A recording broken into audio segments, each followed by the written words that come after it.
This morning, well, first let's start with a prayer. And appropriate for the topic this morning, I'm going to say a prayer on page 822 of the Book of Common Prayer. It's prayer for an election. It's prayer number 24, and that's under prayers for national life. Let us pray. Almighty God, to whom we must account for all our powers and privileges, guide the people of the United States in the election of officials and representatives, that by faithful administration and wise laws, the rights of all may be protected, and our nation may be enabled to fulfill your purposes. Through Jesus Christ our Lord. Amen. Amen. This morning, we have Kim Knox with the League of Women Voters here, and I'm so glad that we are able to do this today. I hope it will become a regular tradition at the Cathedral to have this kind of presentation right before an election. Kim, I believe, is going to talk to us about the propositions on the ballot from a nonpartisan perspective to help us understand what each proposition is about. I know I, for one, spend probably most of my time every time I vote just trying to understand these doggone propositions. So hopefully Kim will help us make sense of those. And I know many people have already voted. I am one of those, and hopefully she will help us understand if we voted the right way. Or at least voted our values in unraveling some of the language in the proposition. So with that, I will turn it over to Kim. And I'll invite you to mute unless you're asking a question. Kim, you can let us know if you want questions as you go along or how you'd like that to work. Okay. Hi, everyone. Again, I'm Kim Knox from the League of Women Voters of San Diego. If you have any questions, if you would please type them into the chat. That way I can see them and just glance at them quickly and see if there's anything that I need to clear up before I move on to another proposition. We do have 17 of them today. So I'm going to, one second, share my screen. And one second here.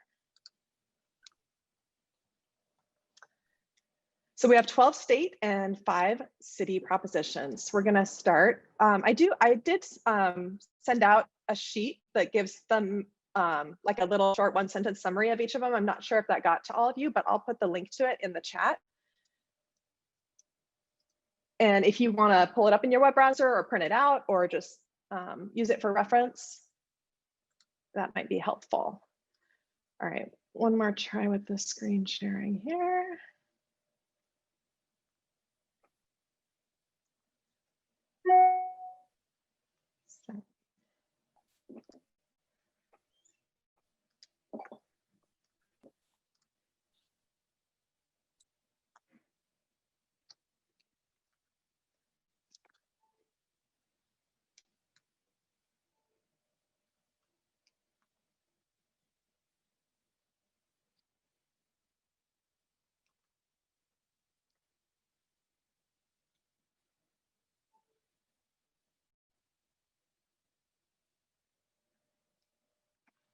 Okay, looks like it's not going to work to use my iPad as the screen share. So let me try one other thing.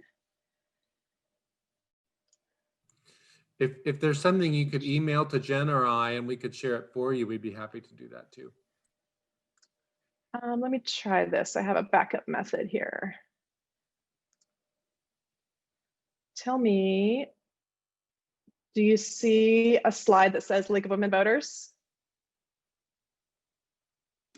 Yes, I do. Okay, good. Does it seem like it's centered on the slide correctly? No, it's to the left. Okay.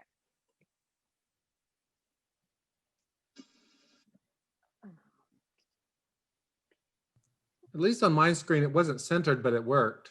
Yeah, me Okay. too. Let's get back to that. I mean, it wasn't missing anything. Okay, let's go play.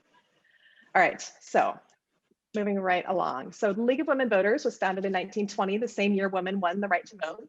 So we're celebrating 100 years of promoting democracy. We are a nonpartisan organization, so we never support or oppose political parties or candidates. Election info, everyone should have received a ballot in the mail by now. If not, you should contact the Registrar of Voters office. You can track your ballot by going to where'smyballot.sos.ca.gov. You can choose to receive a text message or an email when your ballot arrives at the Registrar of Voters office and when it's counted. You have the ability to drop them off at secure locations through November 3. Many of them are libraries. There are others if you look up on the sdvote.com website. And there will be 4 days of in-person voting, October 31 to November 3. There are much fewer polling locations than in the past. So you can look on your on the cover page of your ballot that has the I voted sticker. Just right behind that on the back is the list of your some of your locations there. So you can also go straight to the Registrar of Voters office at Kearney Mesa. On the ballot propositions, we are going to look at what does it do, how does it change existing law, who benefits, how much does it cost, and who pays for it. Also, who supports or opposes it, who's paying to support or oppose it. That oftentimes can tell us a lot. And I want to let you know that you don't have to vote everything on your ballot. There are some people and propositions that you may just not have the time to understand everything, and that's okay. So the state propositions are proposed laws presented to the public to make new laws, change existing laws, change California's constitution, and they can be placed on the ballot by 2 different methods. One is collection of enough voter signatures, that's a citizen's initiative, or they can be placed on the ballot by state lawmakers, that's called a legislative referral. All of them require a simple majority to pass, so just 50% plus 1 vote. First, we'll talk about propositions that relate to taxes and rent control. Because 2 of our propositions deal with property taxes, and because understanding property taxes in California is so important to understanding many other issues, I thought we'd briefly go over some basic info on that. So property is subject to property taxes in California and in most places across the US. Property taxes are based on the value of your property. The tax assessor comes up with a value, sometimes close to market value and sometimes not, but then the property taxes are set as a percentage of that value. So if you take an example of a $1,000 property with a 10% tax rate, the owner would pay $100. When the property value goes up to $2,000, the owner then pays $200 and so on. The point being that as the value of your property goes up, so do your property taxes. But in California, we have another twist. In 1978, California voters passed Prop 13, which capped property tax rates. This was because at that time, property values were increasing very rapidly, and property owners were seeing some steep increases in the property taxes, sometimes in the magnitude of a 100% increase in just 1 year. This was difficult for many people to afford, and there was a fear that people would start losing their homes because they could not pay their property taxes. So Prop 13 passed and put a cap on those taxes, but keep in mind, the Prop 13 applies to all properties in California, whether they are residential, industrial, and cultural. And the rule for all those properties today is that your property taxes are set at 1% of the fair market value of the property in the year you purchase it. Then those property taxes cannot go up more than 2% each year, no matter how much the value of the property goes up, as long as you still own the property. So if someone sells a property, the property tax value is reset back to the fair market value of the property. There are some local bond measures that can add more to your property taxes on top of that 2%, but that's more detail than we need for now. With that background, let's move to our first proposition related to taxes, Proposition 15. This increases funding sources for public schools, community colleges, and local government services by changing tax assessment of commercial and industrial property.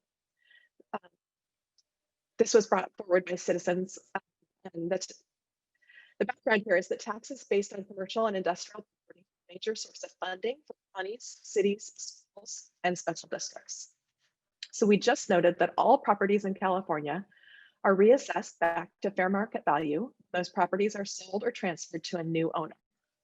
Because most property is not sold every year, and because property in California tends to rise in value more than 2% each year, Most properties of all types hold an assessed value of less than the actual fair market value for tax purposes.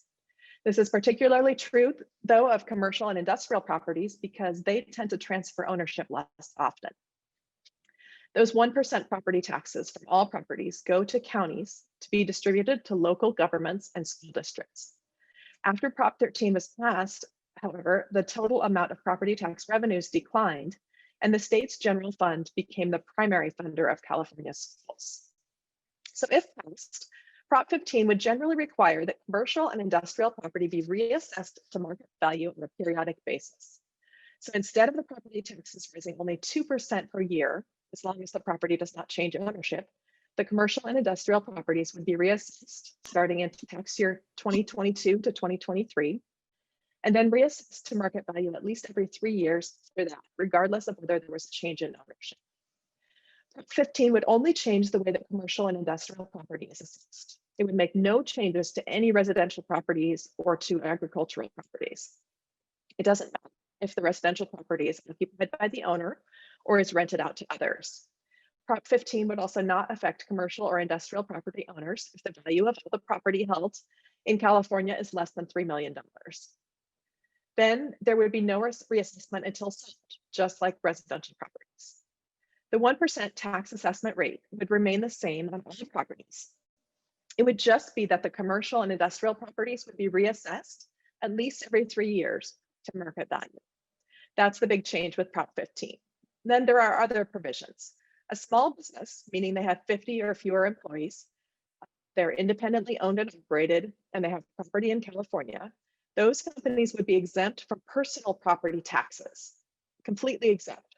So any business, no matter what size or employees, would have their first $500,000 of her personal property exempt from taxes. Hey, Personal property tax. Kim, Yes. I'm sorry, you're cutting in and out. I just wanted to catch you at a second, but the voice is cutting in and out, and we can barely hear it in some sessions. So I just wanted to let you know. I'm going to turn my air conditioner off just in case that's causing any background noise. Thank you. Yes. Okay. So I'm going to try again. Don't worry to pop in again if it's still a problem.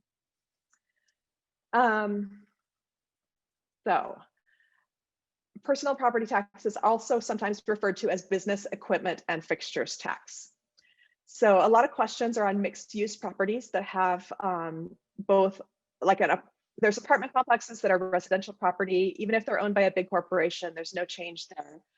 A mixed use property where there's maybe a business on the street level and a house on the top. The portion that's used for the residence will not be reassessed, while the commercial portion would be.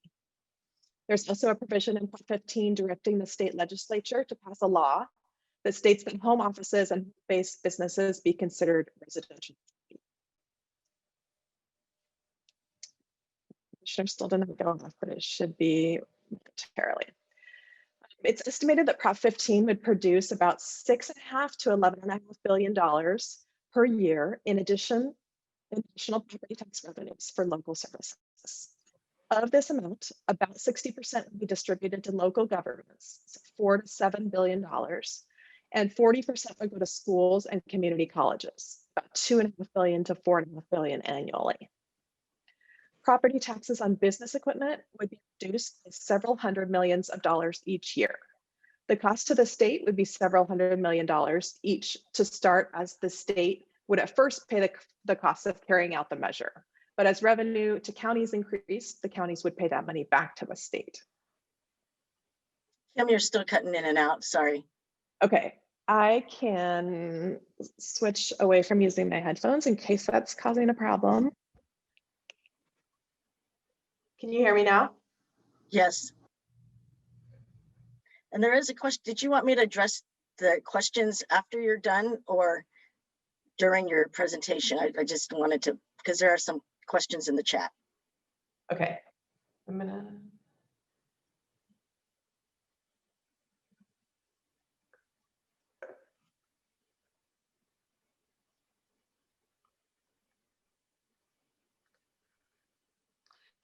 Okay, so I see the question about, does it include language about more of the money to be put in the general fund if they want to? No, so that's not considered an option. The money is directed definitely to the counties and the schools. And if you look on the website, Schools and Communities First, it shows exactly the dollar amount that would be going to each school district.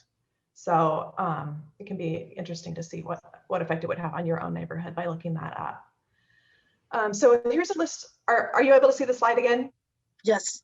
Okay, so these are a list of some of the supporters, and the amount of money is quite large. This is as of a couple weeks ago, nearly $48 million raised. And the supporters say that Prop 15 is a fair and balanced reform that closes property tax loopholes benefiting wealthy corporations while giving tax breaks to small businesses to help our economy grow. It provides billions in new revenue for our communities and schools, and it requires full transparency in how the money is spent.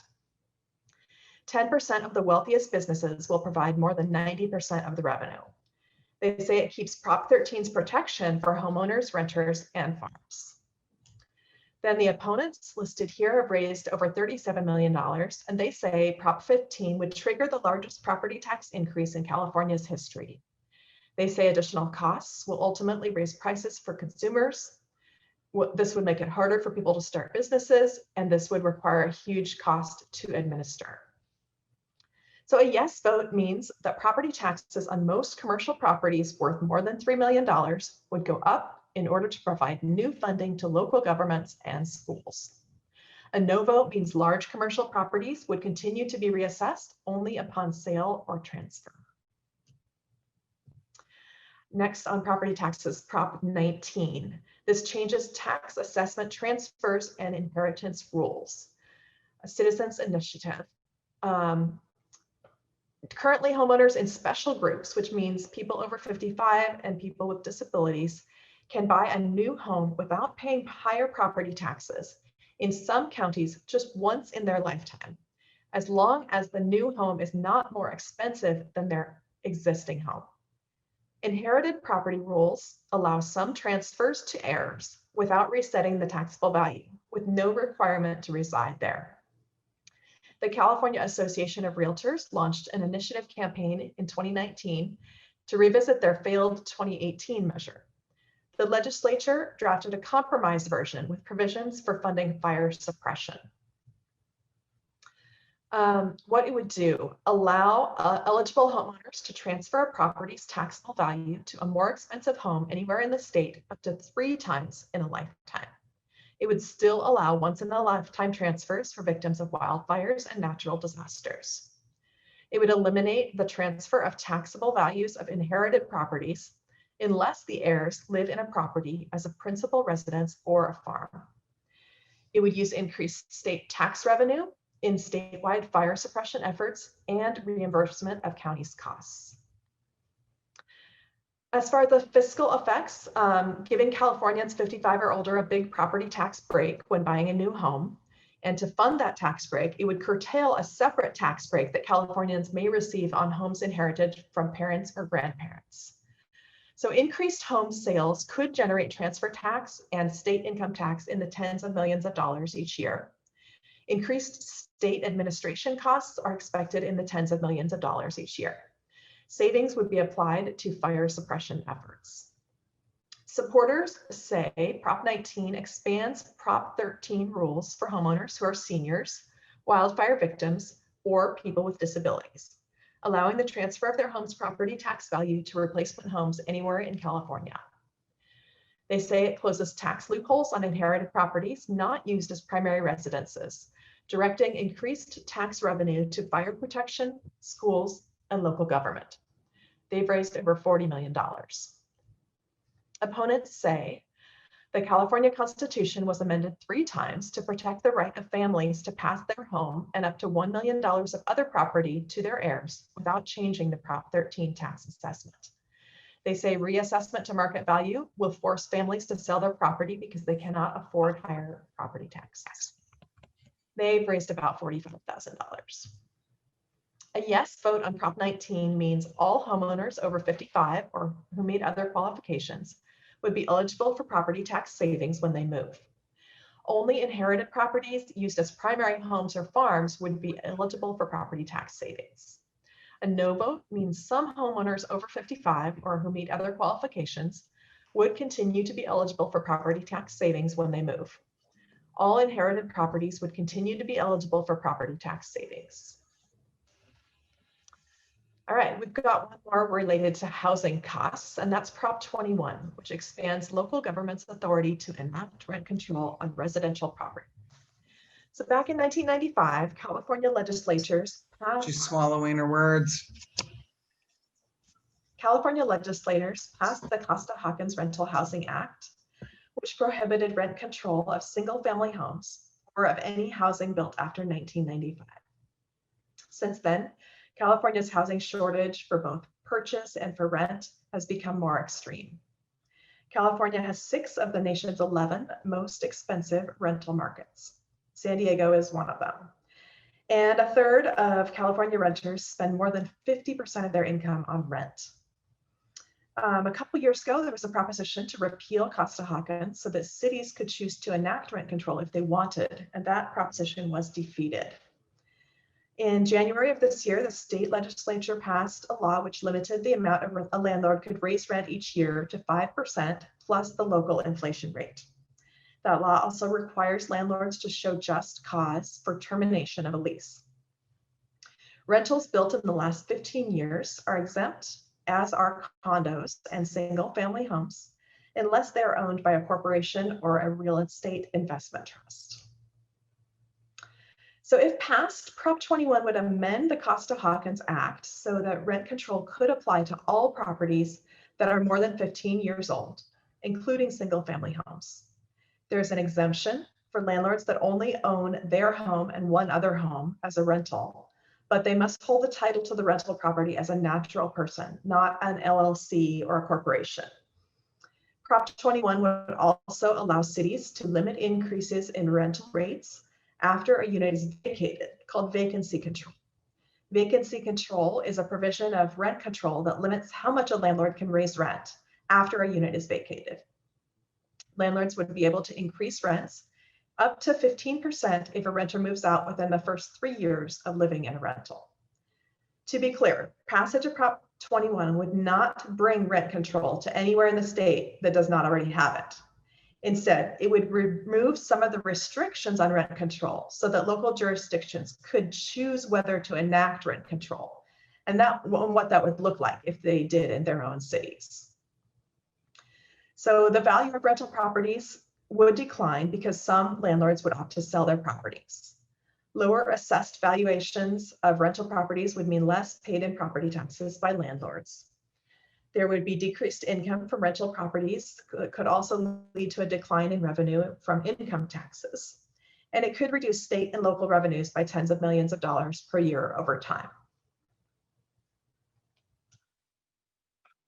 Supporters say homelessness is a serious and growing problem. Small increases in rent can force more families into homelessness, which can be a burden on the entire community. They say the high cost of housing in California leaves many seniors and veterans with too few resources for necessities such as food and medical care. Prop 21 guarantees landlords a fair rate of return. They say Prop 21 allows communities to limit their rent increases and preserve affordable housing. They also say that there would be more homelessness and gentrification. So over $28 million raised. Opponents say more than 60% of California voters rejected a nearly identical proposal in 2018. Rent control results in less available and hence less affordable housing. They say Prop 21 will reduce the number of new housing units built, cost jobs, and hurt the economic recovery. They say a nonpartisan analysis estimates that if Prop 21 passes, housing values could be reduced by up to 20%. They also say this would make it unprofitable for landlords to build more housing.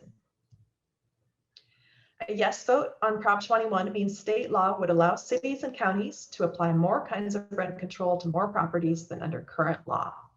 A no means state law would maintain current limits on rent control. So that's the end of the housing cost section. Now we're going to move on to criminal justice and civil rights. Prop 16 allows diversity as a factor in public employment, education, and contracting decisions. To give a little background, before 1996, California universities and government offices could factor in someone's race, gender, or ethnicity in making hiring, spending, and admissions decisions. These were often called affirmative action programs. Then, in 1996, voters approved Prop 209, which generally banned affirmative action. For the last 24 years, public entities have instead used modified policies and programs to consider characteristics that were not banned. For example, many of California universities provide outreach and support programs for students who are first in their family to attend college.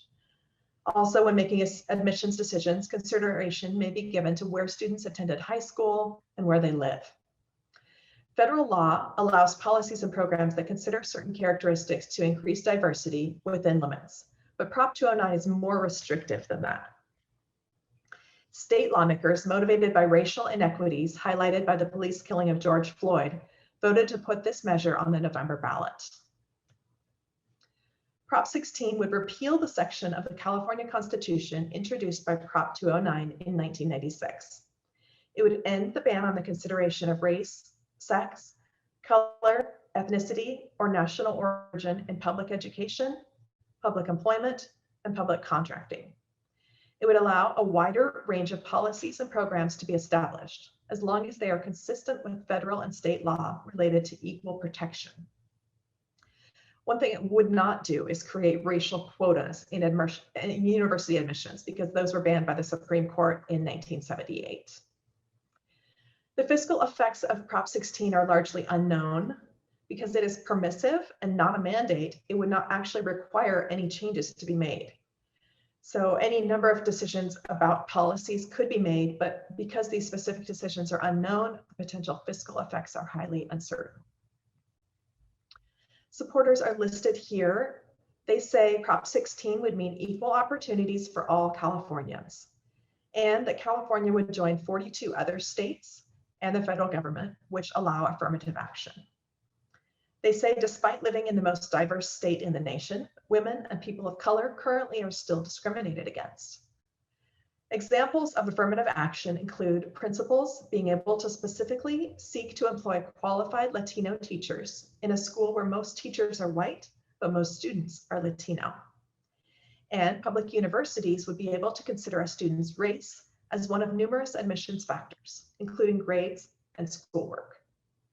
Supporters include the University of California, California State University, and community colleges, as well as the League of Women Voters of California, both California senators, the governor, the mayor, and the San Diego County Democratic Party. They've raised over $17 million. The opponents say approval of Prop 16 would be a step backward, introducing a new form of discrimination to favor politicians' favorites. They say that we should not perpetuate the stereotypes that minorities and women can't make it unless they get special preferences. They say Prop 16 will require costly bureaucracies to enforce its provisions, burdening taxpayers. Opponents include Ward Connerly, who was the chair of the original initiative that became Prop 209, as well as a USD professor of law, a former US congressman, and the California Republican Party as well. They've raised over $1 million. A yes vote means allowing public colleges, universities, and agencies to include race, sex, color, ethnicity, and country of origin as part of their decision making. They would be allowed to create affirmative action programs to increase diversity or to help certain groups. A no means the current ban would remain in effect.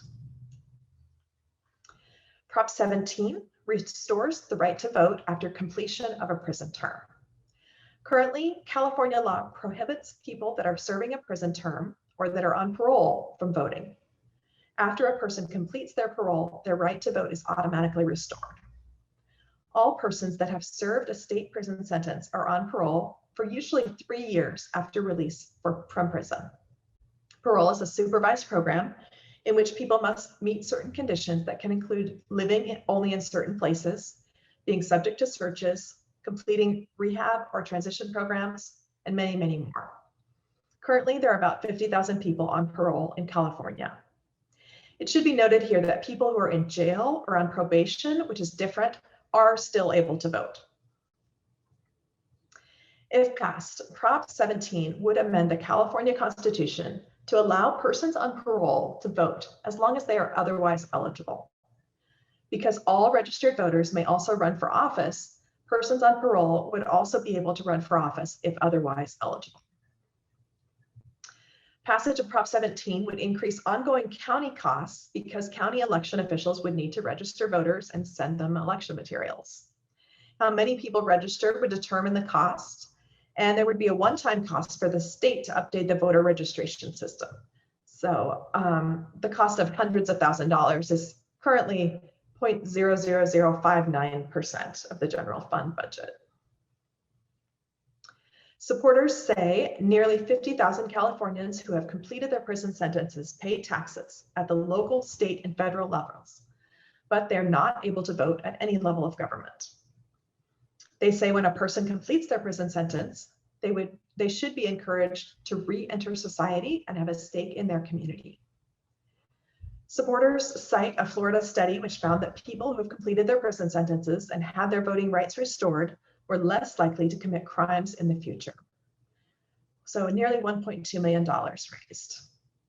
The opponents say Prop 17 will allow criminals convicted of violent crimes to vote before completing their sentence, including parole. They say people convicted of non-violent felonies are incarcerated in county jails and have the right to vote while serving their sentence. They say parole is to prove rehabilitation before full liberty, including voting rights, is restored, and if the state does not trust them to choose where to live or travel, with whom to associate and what jobs to do, it must not trust them with decisions that will impact the lives and finances of other members of society. So no information on funds raised here. Nothing had been reported as of the last time we checked. A yes vote means people on state parole who are US citizens, residents of California, and at least 18 years old would be able to vote if they register. No means they would continue to be unable to vote. Another one about who gets to vote. Prop 18 would permit 17-year-olds to vote in primary and special elections if they will turn 18 by the next general election. 17-year-olds in California can currently pre-register to vote, but they aren't eligible to cast a ballot until they turn 18. This would permit 17-year-olds to vote in a primary or special election, only if they turn 18 before the general in the same election cycle. Because these 17-year-olds would be lawfully registered voters, they would also be permitted to run for office. Just like the last one, with more voters being added, there would be increased costs for election materials and systems. It would cost hundreds of thousands of dollars for counties every 2-year election cycle, and the state would have a one-time cost to update the voter registration system.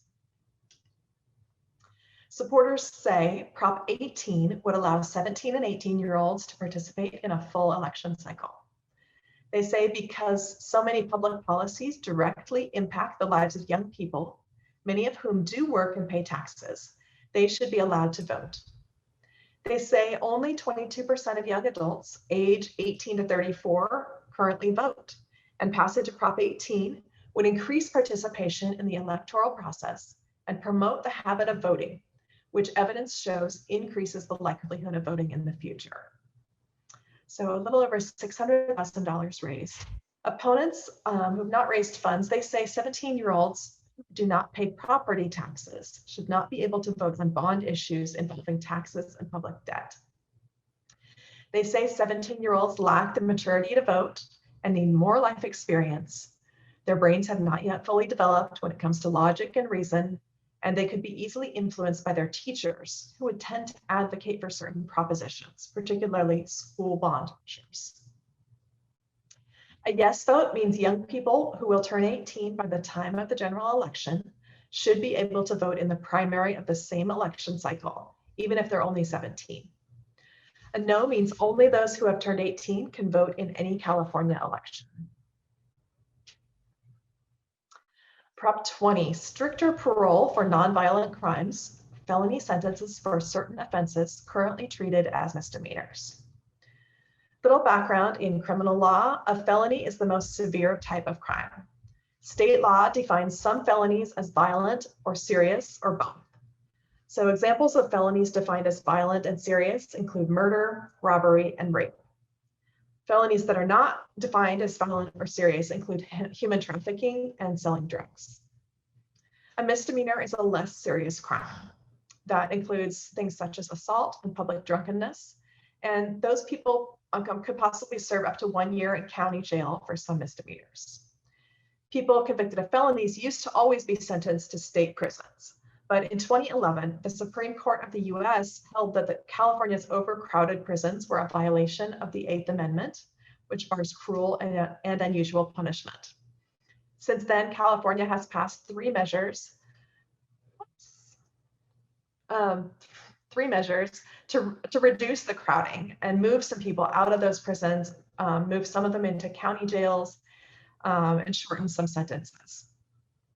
So going back to those three measures, specifically AB 109, passed in 2011 by the legislature, called for some persons convicted of non-violent, non-serious, non-sex offender crimes to go to county jail instead of prison. So this reduced the prison population somewhat, but not enough to meet the court mandated levels. Then there was Prop 47 passed by voters in 2014. This changed certain theft-related crimes that could be punished as felonies so that a judge could give them a misdemeanor instead. And then Prop 57, also passed by voters this time in 2016, allowed for consideration of parole for those convicted of nonviolent crimes after the person served the full term of the primary offense they've been convicted for, but before any term for sentencing enhancements. So this is early release or early parole. These three measures put together reduce the prison population. Now it's at 137.5% of capacity, which was what was ordered by the Supreme Court. But many of our individual prisons still operate above that percentage. All right. So the fiscal effects are dependent on several factors. One key factor would be the decisions made by courts, county probation departments, and prosecutors about how the proposition would be implemented. If all provisions are fully implemented, estimates are that state and local correctional costs would increase by increasing county jail populations, by reducing the number of people released from prison, and generally increasing the cost of the process. State and local court costs would increase due to increased workload. State and local law enforcement costs would increase due to expanded DNA collection. This may require the building of more prisons with further increased costs. So the supporters say that this is a tough on crime measure that reclassifies certain crimes like assault with a deadly weapon, date rape, and child abuse as violent crimes. They say Prop 20 would not increase the prison population. It would make sure that people serve their entire sentence. And they say Prop 20 would help stop car break-ins, shoplifting, and other thefts that have been on the rise. Opponents say Prop 20 will roll back prison reforms and cost taxpayers millions of dollars annually. They say Prop 20 slashes mental health and rehabilitation programs that help to prepare people for release from prison and reduce repeat offenses. They say Prop 20 will result in extreme sentences for petty theft and will disproportionately impact vulnerable minorities. California prison reforms are working, they say. The number of incarcerated adults is decreasing, and California property and violent crime rates are at historic lows. A yes vote means people who commit certain theft-related crimes could receive increased penalties. Additional factors would be considered for releasing certain inmates from prison early. Law enforcement would be required to collect DNA samples from adults convicted of certain misdemeanors. No means penalties for people who commit certain theft-related crimes would not be increased. No change to the state's process for early prison release. Law enforcement would collect DNA samples from adults only if they're arrested for a felony or required to register as sex offenders or arsonists.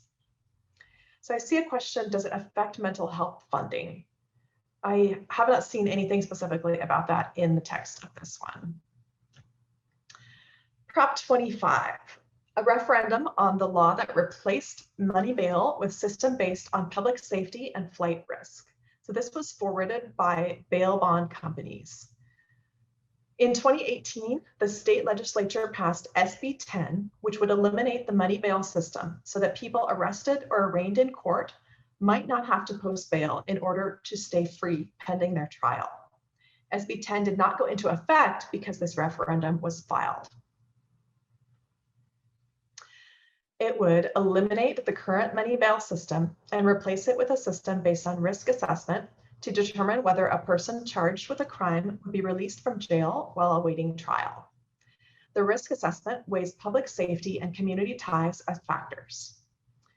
High risk and medium risk people would not released would remain in jail until arraignment.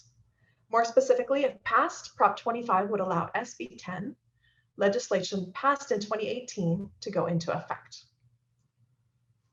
The fiscal bottom line, the new release process would increase the workload for state trial courts, district attorneys, and public defenders.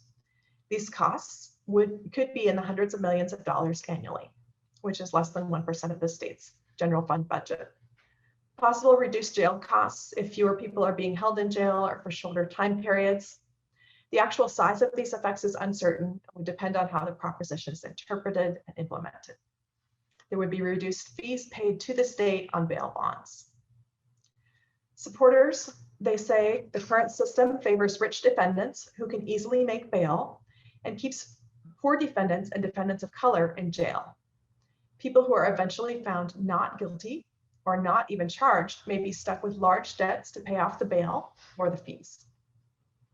Wealth inequality currently is a huge factor in determining who is able to make bail and who has to remain in jail awaiting trial. Nearly $12 million raised.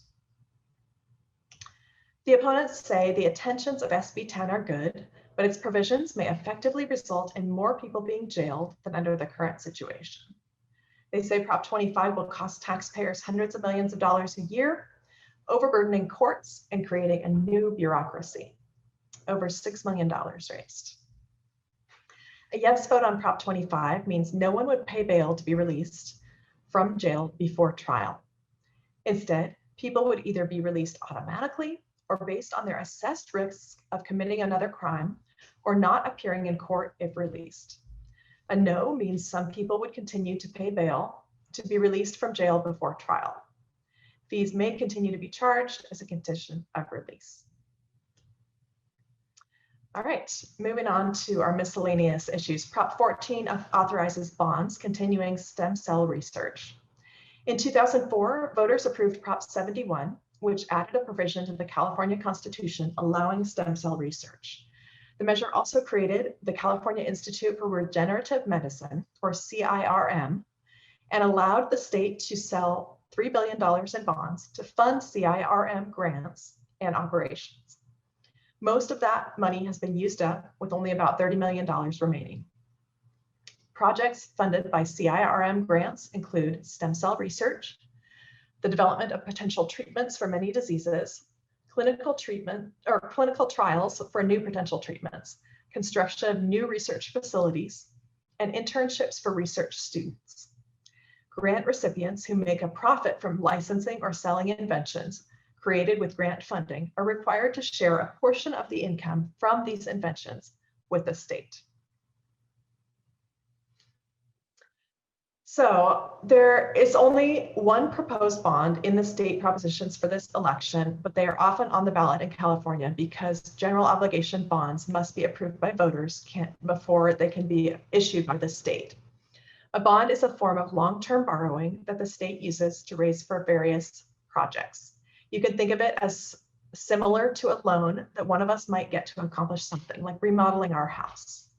The state sells bonds to investors, uses the money investors pay to the state for the designated products or projects, and then pays the investors the money back with interest over a period of time. That period of time can vary. For Prop 14, the money will be paid back over 30 years. Generally, bonds should be used for something long-term. You want to look at what the bond is paying for and think about whether that is a wise use of the money. Because who pays that money back with interest going to the investors? Well, in case of Prop 14, the payback is going to come from the state's general fund. So this is called a general obligation bond, the most significant type of bonds that California issues, and ones that are pretty attractive to investors because payback is essentially guaranteed. Money for the general fund primarily comes from income and sales tax revenue, essentially from all of us. Prop 14 would allow the state to sell $5.5 billion in new bonds to continue the CIRM's funding of stem cell therapies, research, training, and delivery of treatment to patients. This also sets new limits on how these bond funds can be used. $1.5 billion is set aside for research and development of treatments for diseases affecting the brain and central nervous system, including Alzheimer's and Parkinson's. Administrative costs are limited to 7.5%. This would also make several changes to the CIRM and its governing board. The changes are intended to expand patient access to stem cell treatments. So total state costs are estimated at $7.8 billion over the 30-year period. That includes the $5.5 billion in principal and $2.3 billion in interest to repay investors who purchase the bonds. If you take a look at the graphic, you'll see this represents the percentage of the state's general funds used to pay for bonds. The yellow is the bonds that have already been sold and that are currently being repaid. The turquoise is bonds that voters have authorized, but the state has not actually sold yet. And the red represents the amount that the debt service would increase if Prop 14 passes. Prop 14 would add about $260 million in payments to investors each year for the next 30 years.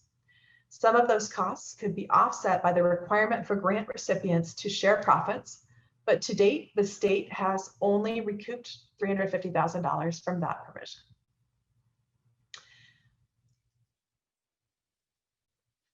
Supporters say nearly half of all California families include someone who could benefit from stem cell research, treatments, and cures. The original stem cell funding has led to significant treatments and cures, including 92 FDA-approved clinical trials and over 2,900 medical discoveries. They say new revenues, economic activity, and jobs generated that will contribute to California's economic recovery and will only cost an average of less than $5 per person annually. About $8.5 million has been raised. The opponents say this wastes billions in the middle of an economic crisis with soaring unemployment and budget shortfalls. They say it funds a bureaucracy with serious problems, and some have questioned the integrity and independence of the state agency overseeing these funds. They say others can do this job better, such as the National Institute of Health or private investors and companies. They say Prop 14 means higher taxes and layoffs, and they've only reported raising $250. A yes vote means the state could sell $5.5 billion in general obligation bonds, primarily for stem cell research and the development of new medical treatments in California. And no means they could not sell the bonds. Proposition 22. This exempts app-based transportation and delivery companies from providing employee benefits to certain drivers, and this was forwarded by app-based companies. So background would be AB 5, which you probably heard a lot about. This passed last year, and it required that rideshare and delivery companies like Uber and Lyft categorize their workers as employees instead of independent contractors. The rideshare and delivery companies refused to implement the mandates. And this resulted in a court case between the California State Attorney General and violating rideshare and delivery companies in the California First District Court of Appeal. Prop 22 would classify drivers for app-based transportation and delivery companies as independent contractors, not employees. The drivers would not receive employee benefits as protections, including minimum wage, overtime, employment insurance, and workers' compensation. It would prohibit drivers from working more than 12 hours in a 24-hour period for a single company. It would require pay of at least 120% minimum wage per driving hour. There would be a minor increase in state income taxes paid by rideshare and delivery company drivers and investors. It would allow companies to charge lower fares and delivery fees. With lower prices, customers would take more rides and place more orders. It could increase the company's profits, which would increase the company's stock prices. Supporters say that by a 4-to-1 margin, app-based drivers support maintaining independent contractor status due to time flexibility. So again, I get a lot of questions on this. 80% of those polled, the drivers polled, say they want to keep things how it is. And so they supposedly would want a yes on this. AB 5 will result in loss of jobs, longer wait times, significantly higher customer prices, and permanent shutdown of services. Again, this is what the supporters say. None of it's been fact-checked. They also say it improves app-based work by requiring companies to provide new benefits. They say it creates expanded public safety protections, such as background checks and safety courses, zero tolerance for drug and alcohol offenses, etc. You will see this is a record here, $186 million raised. Prop 22, according to opponents, would eliminate basic workplace benefits and replace them with new lower payments designed to save the companies money. They say companies are already required to perform background checks, but Prop 22 would eliminate required sexual harassment training and investment of sexual harassment claims. They say a majority of app-based drivers are full-time, with 70% of them working 30 hours a week, and they deserve the same treatment as any other employee. And $14 million raised. Yes, so whenever we're on these yellow and blue screens, supporters and opponents, I'm sorry, I didn't say this at the beginning. This is usually taken right out of the voter booklet, which has what has been submitted by the signers of the proposition, what they say. And so we want to provide that information to you so that you can have both sides straight from their mouths. So Prop 22, yes, means app-based rideshare and delivery companies could hire drivers as independent contractors. Drivers could decide when, where, and how much to work, but would not get standard benefits and protections that businesses must provide employees. A no means app-based rideshare and delivery companies would have to hire drivers as employees. Drivers would then have less choice about when, where, and how much to work, but they would get standard benefits and protections that businesses must provide employees. Proposition 23 establishes state requirements for kidney dialysis clinics and requires an on-site medical professional. Some background. This may look familiar, as there was a similar proposition 2 years ago that dealt with dialysis clinics. That prop, also supported by the same union that brought this one, reflected a conflict between the union and the state's two largest dialysis businesses. Knowing a bit about dialysis is helpful with this one. Patients with end-stage renal disease have kidneys that do not function well, and to survive, the person must either receive a kidney transplant or have ongoing dialysis treatments. Treatment generally takes about 4 hours and happens 3 days a week. The lives of patients on dialysis can be extended for years. Roughly 80,000 Californians receive treatment at 588 chronic dialysis clinics. DaVita and Fresenius own and operate around 72% of these clinics, and they earn about $3 billion annually. The California Department of Health licenses and certifies these clinics. For the most part, California relies on federal regulations as the basis for its licensing program. Those regulations require that each patient be visited by their physician at the clinic at least once a month.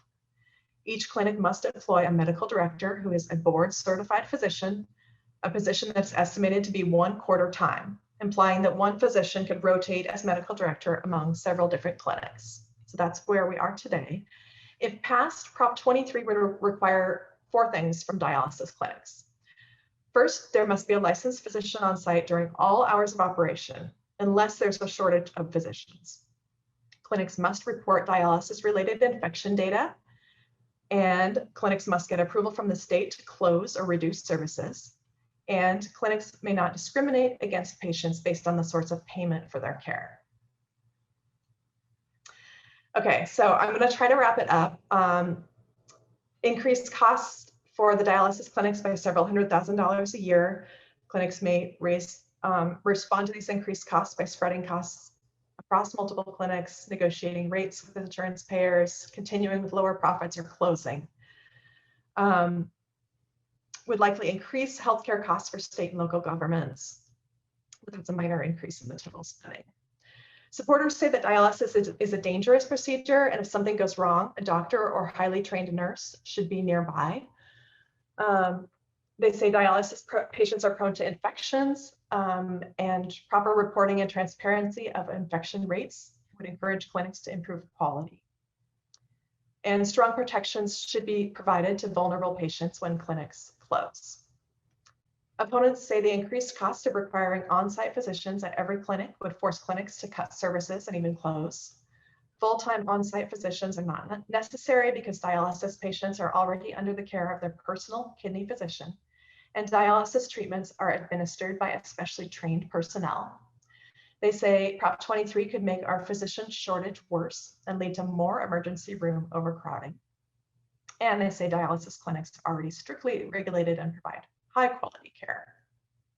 So yes means these clinics would be required to have a doctor on site during all patient treatment hours, and in no means things would stay as they are. Prop 24, consumer privacy laws. This would amend the California Consumer Privacy Act of 2018. It would create a new state agency, the California Privacy Protection Agency, to investigate violations, assess penalties, and develop regulations. It would add some new consumer privacy protections, such as preventing businesses from sharing personal information, correcting inaccurate personal information, and limiting businesses' use of sensitive information. It would raise penalties when companies violate children's privacy rights. It would increase penalties. It would also reduce the number of businesses that have to comply, where it currently applies to businesses that serve 50,000 devices per year. That would change, now applying only to the businesses that buy or sell the data of 100,000 households per year. So increased state costs, $10 million for the new agency. Some other changes to the Department of Justice. Supporters say this would prevent businesses from using or sharing sensitive data about your health, finances, race, ethnicity, and precise location. They say it would strengthen existing protections by establishing a new California Privacy Protection Agency. They say by virtue of being a ballot initiative, it's less vulnerable to watering down through the pressure that lobbyists put on legislators. Opponents say it puts the burden on consumers to opt out of countless intrusive data collection practices one by one that companies are currently barred from by default. They say hidden economic discrimination persists. People without money to spend cannot pay for loyalty programs and can expect worse connections, slower downloads, and more pop-up ads.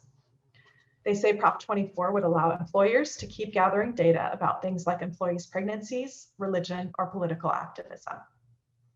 And California's data privacy law just went into effect this year. So some argue that we should see how it plays before changing it. So a yes means existing consumer data privacy laws and rights would be expanded. Businesses required to meet privacy requirements would change, and a new state agency that would oversee and enforce state consumer privacy laws would be created. So a no means things stay as they are. Just real quickly on the city ones, Measure A is the issuance of affordable housing bonds. So this would affect San Diego because we have a severe shortage of affordable housing and housing for the homeless. The majority of extremely low and low income households are paying more than 50% of their income for housing. So this would increase property taxes in San Diego to secure $900 million in bonds to be issued by the city. The bond proceeds would be used to provide affordable housing for vulnerable populations. The bond proceeds would be leveraged in attracting private and public matching funds, including from state and federal sources. So I'll just quickly say that supporters say this would provide a long-term policy to address homelessness and also provide affordable homes so that San Diego families can afford to stay in San Diego. And it would generate local funds needed to millions in federal and state matching funds that San Diego currently cannot access. Opponents say the average homeowner would see their property tax increased by $500 over the first 5 years, and that San Diego already has the highest property tax rate in the county. And let's see, studies have shown that the projects would be funded by Measure A have been riddled by wasteful spending and financial mismanagement. So yes means this would authorize the issuance and sale of $900 million of general obligation bonds secured by new taxes on real property in San Diego. And no means things stay as they are. Measure B, Independent Commission on Police Practices. This would amend the City of San Diego Charter to dissolve the Community Review Board and establish an independent commission on police practices appointed by the City Council. They would investigate officer-involved shootings and deaths from interaction with a police officer or while a person is in custody. It would review and evaluate complaints against police officers, and it would have subpoena powers and be able to hire outside experts, including attorneys. Supporters say basically what I just said, and so there's no opposition. So if you do need to leave, I understand. A recording will be available later, as Jeff said in the chat. I'm just going to give you the quickest possible. On Measure C, would establish district-only elections for members of the Board of Education. This would bring it in line with what's happening with City Council now. So switching to district-only instead of at-large. These are the school district boundaries, not much fiscal change. Measure D would provide a way for the board to fill vacancies, remove Board of Education members for cause, and succession to office. They really just didn't have a procedure in place, and this would just, again, bring it in line with how things are handled in the city charter. No opposition there. Measure, okay, you know what that means. Measure E, last one, Midway District height limit exemption. So this would remove the 30-foot height limit for building new buildings in the Midway Pacific Highway Community Plan area. This is where the sports arena is located. No fiscal impact. Supporters say 40 years ago, a mistake was made. Midway community was drawn into the coastal height limit despite having no coastline, no beaches, and no ocean views. So for 40 years, it's been strip clubs and warehouses. Opponents say this could be the first step toward lifting the height limit in other areas like La Jolla, Pacific Beach, Ocean Beach, Mission Beach, and Point Loma. And they also say that this area includes public land, which could be made into a public park. So a yes vote means removing the height limit. It's the last one. So I'm going to stop my screen share and see if anyone wants to ask questions. So since this wasn't a regular screen share, to get back to the gallery view, you'll have to go to your right-hand corner and click on gallery view and change it to gallery view. And then are you ready for questions, Kim? Yeah. All right, yeah. What a wonderful lot of information. You probably need just a minute to take a drink of water or something because you've been talking presenting so much information over this last hour. So please remember to unmute yourself if you have a question so we can hear you. I just wanted to say thank you for sharing all that. That kind of helped me on some of my decisions that I had already made, but it did make it easier to understand it from more of a layman's view. So thank you. You're welcome. I agree with Jen. I was just going to say, I agree with Jen. I have my preview ballot right in front of me here. I changed some of mine due to your explanations. Thank you for sharing. Yeah, I was just looking for the link because I wanted to provide more information. I think the question about mental health funding was related to Prop 20, right? I just want to put in the link in the chat, a link to more information about that one. there's a longer write-up, the URL that I put there. So it does say, opponents say Prop 20 slashes mental health and rehabilitation programs that help to prepare people for release from prison and reduce repeat offenses. So thank you for pointing that out.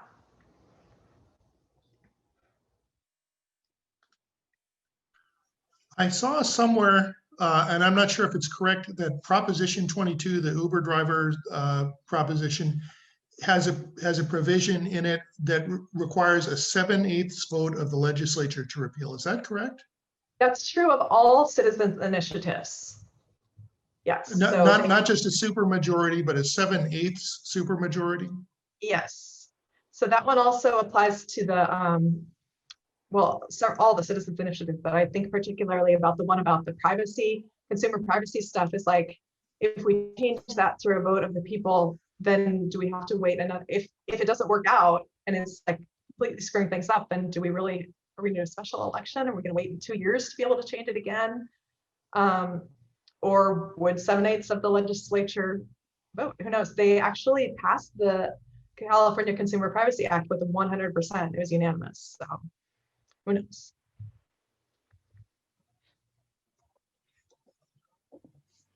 Are you saying it depends who forms the initiative, that some of them are citizens initiatives and some aren't? I'm sorry, I'm a little confused about it. Yes, I have the list of them here. So the ones that are initiative statutes are the stem cell research one, the affirmative act, or sorry, no, the stem cell one, the Prop 20, which is the tough on crime, the rent control one, the app-based drivers one, the kidney dialysis one, the consumer privacy one. Those would all require 7/8 of the legislature to vote to amend them. And the others came from the legislature, is that correct? Yes.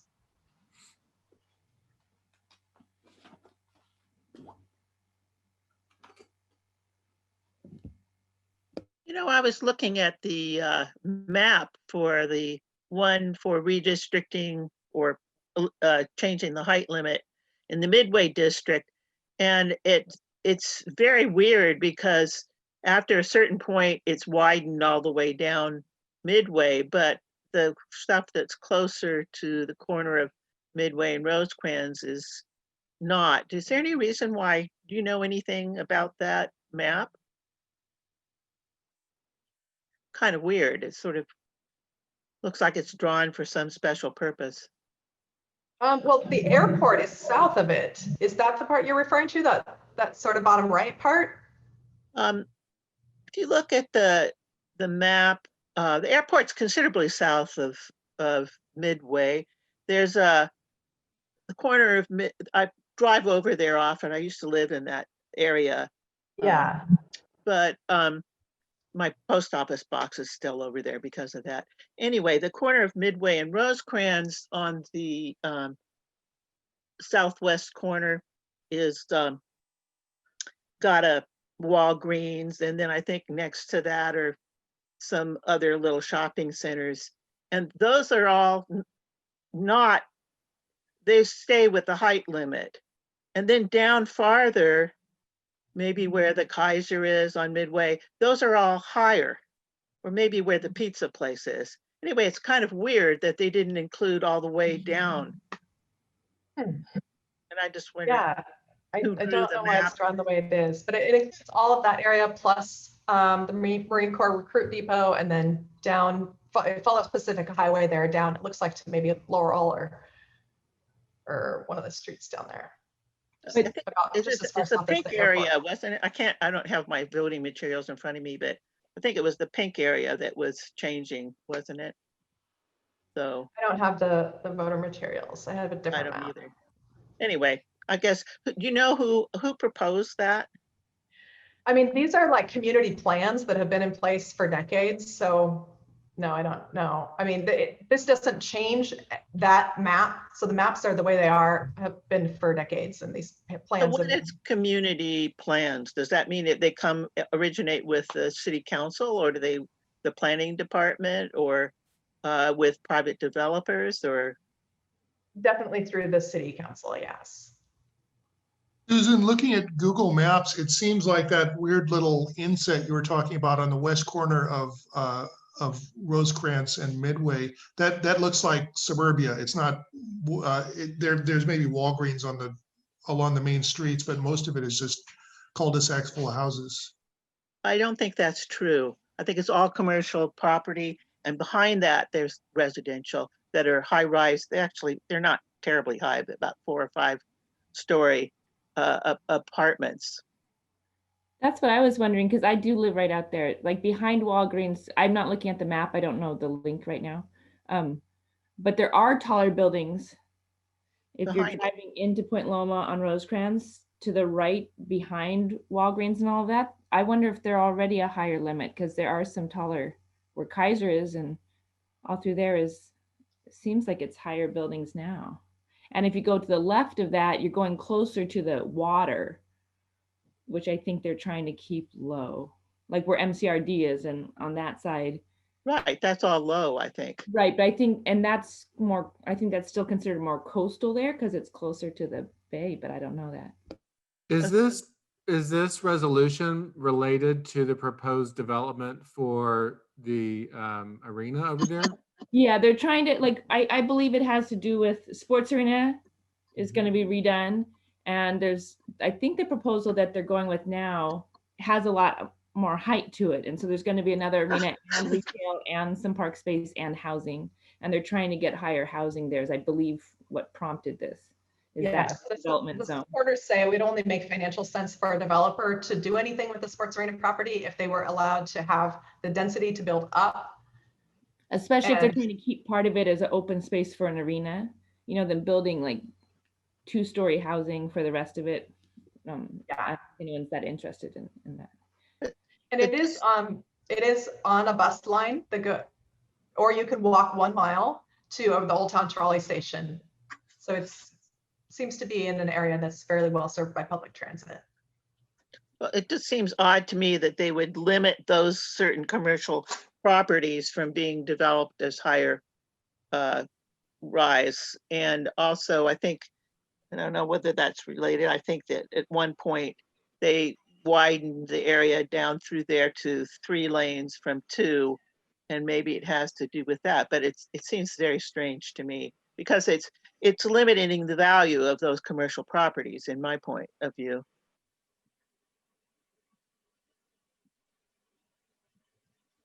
I put in the link in the chat, a link to a good map from the city's website. Well, I think we probably need to start wrapping it up. There's so much information here. Kim, I am so grateful to you for pulling this all together and not only pulling the information together, but managing somehow to get through it in such a short time. So I appreciate all of that work and am so grateful to you for doing this. I hope that the League of Women Voters will be able to come back again. We'll have you back again, I hope, in the future when we have additional measures on the ballot in future years, and that we'll see you again in the future. Thank you so much. Thanks, Kim. I'm also going to put a link in the chat to Voters Edge. This is a wonderful website. If you do have any further questions about your ballot, you can type in your address. It'll bring up all the props and measures and candidates, and you can view them side by side. It's all completely nonpartisan, and it does include the campaign contribution information, which, as I said before, Hey, Kim, a lot. I wanted to let you know we did the voters postcard challenge, and we wrote 700 postcards from your group. So thank you. Oh, that's wonderful. Thank you so much for participating in that. Sure, no problem. I think most of the people here on our forum had participated in it too. So we had like 45 participants. So we got that done by October 10th. So just want to let you know. Yeah, every little thing we can do to get more voters out there to participate this year. Hoping to see good numbers. Yeah. So thank you so much. I appreciate it. You're welcome. Bye. Bye. Thanks, All everybody. right. Take care, everyone. Bye.